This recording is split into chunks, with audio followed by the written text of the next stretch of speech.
Hello everyone, today I will be ranking all Mario Kart 64 tracks. Mario Kart 64 is a game that I haven't played until a few years ago when I started to play all of the older Mario Kart games, and admittedly, I'm not a fan of this game due to the game's mechanics, specifically going one side to another too hard in 150cc can get you to spin, which I find very stupid.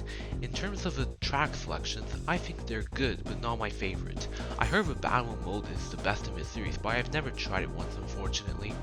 Anyway, let's get started with the ranking. We will be starting off with D tier, which are courses that I don't enjoy. I'm sorry guys, but I hate this game's Rainbow Road, and in fact, it's my least favorite in the entire series. There's nothing wrong with the music and visuals, since they capture the magical element. It's the atrocious gameplay. Oh my god, it's so boring. The fact that it takes 6 minutes to complete the track on 150cc is ridiculous for a Mario Kart track. The worst part is that the whole track has guardrails, and the only obstacle are removing chain chomps, which I suck dodging, but even then, it doesn't make the track any better.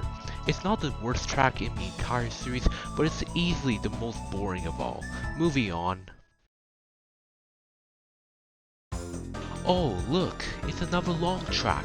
I kind of find it funny how this Wario Stadium has never been remade into any Mario Kart before, custom tracks don't count.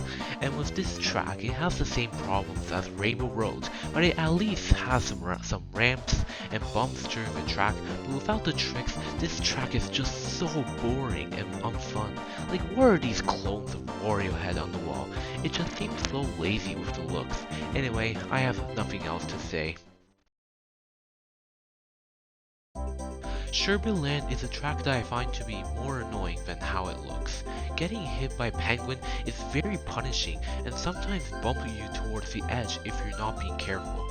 I've never enjoyed this track on Wii, and the same goes to the original, while I find the music to be nice. Now we're on to the C tier, where I find the courses to be just okay, and not ones that I would play often. Luigi Raceway is a good enough starting track that meets the requirements, has the charm, and the layout is simple, but it has enough to make the track interesting, like the tunnel section, and the balloon with an item box that guarantees you a star. It has enough to make it somewhat enjoyable.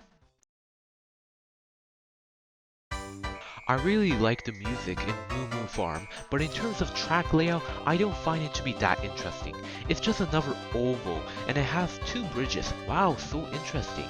I do like that there's walls at the side whether you want to risk taking the faster way or play safe and go to the other side. I think that's a neat thing, but not a track I would pick all the time. Mario Raceway is Luigi Raceway, but with a more interesting layout, has solid turns, and you can make big shortcuts. It's a track that I find more interesting to play than the Wii version because it has more charm to it. There's not much else to say about this track. I really like the concept of Yoshi Valley with all the pathways and the big Yoshi egg moving, but the execution wasn't really the best. The problem with this track is if you fall off from the track, you keep rolling down and you don't get picked up by Lakitu until you reach the bottom, which means you lose so much time and it's very annoying. The tracks are also very narrow, which make it difficult, but other than that, I think it's fine. It's funny that the game can't keep track what rank you are. In the end, I do think the 8 Deluxe version is so much better, but I appreciate what the original offered. Banshee Boardwalk is a track that not many people talk about, but I do really like the atmosphere. While it's kind of fun, the problem for me is that there's parts where I can't tell where the edges are, and on top of that, I think this track was introduced too early, and it fits more into the newer games. That might be just me, but I do think the Haunted House is kinda interesting. We're halfway done, and now we're on to the B tier, where these courses I quite enjoy. Let's move on. Frappe Snowland to me is a lot more interesting and has better track design than Sherbetland, but there are things that hold back from being placed higher. The first problem is that the game doesn't like you to take shortcuts up on the hill since they count it out of bounds, and secondly, the cliff and walls area is an underwhelming ending to a track. But otherwise, I enjoyed this, and I don't find the snowman to be that annoying and fun to drive through. It's a fine winter-themed track.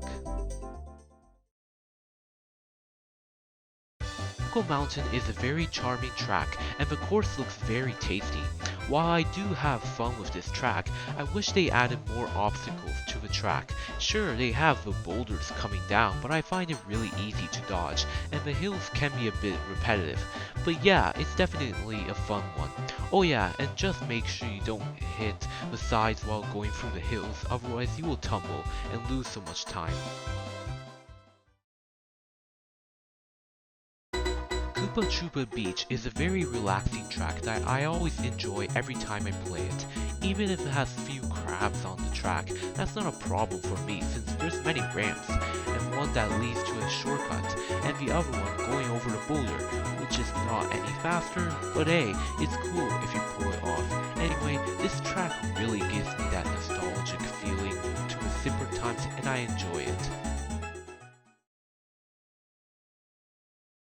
After playing the Mario Kart 8 version, I didn't understand why people liked the original Toad's Turnpike, and then I played it and I get it now. I genuinely couldn't believe how Nintendo ruined the remake.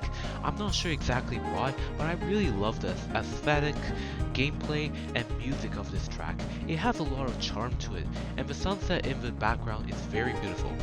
There's a mirror mode in this game where they flip all the tracks, and this one specifically, the trucks and cars go facing towards them, which I just found it to be very interesting. Overall, it was quite a surprise when I first played it. Kalimari Desert has got to be one of the best desert courses in the entire series. First off, what I really like compared to other desert courses is the color. Usually they're tan and brown like most desert tracks, but here is orange, which is refreshing. The track also looks beautiful as well, but what makes this track better is the train. I absolutely love it because it allows you to think whether it's a good idea to go through or wait until it passes. The music is also really iconic and it gives you a feeling of adventurous but also really calming at the same time. If I were to give a criticism, it's that sometimes the track can feel dragged out at times, but that's only a nitpick. Now we're in the A tier, which are courses that I love and would play over and over again. DK's Jungle Parkway is a track that I always have fun because of the environment with lots of trees, a cruise ship, the bridge, and even a little cave that you can take a shortcut to get to the top faster, and put it all together and you have a really satisfying track. The big jump is cool since you're able to choose where you land, which I find that neat. The only problem I have with this course is those rocks that keep hitting me if I'm off-road. Like, what the hell? I'm just taking a shortcut here. Like, come on, man. Yeah, I know it really shouldn't be here, but it's just really unnecessary. Oh well, it's only a small detail and not big of a deal. It's still a really fun track. Most people wouldn't put Royal Raceway up high, but I honestly really find it to be great. This track feels like the advanced level of these raceway tracks. And I love the tight turns I can make, and the big jump is really fun, where you can bounce high, which you really shouldn't. Going outside of Peach's Castle has got to be one of the coolest Easter eggs in Mario Kart history, and I'm glad they put there. I always fail the tight turn in the end of this track on 150cc, but I think that's a skill issue on my part. Either way, this is one of my favorite tracks, but there's one track left that's even better.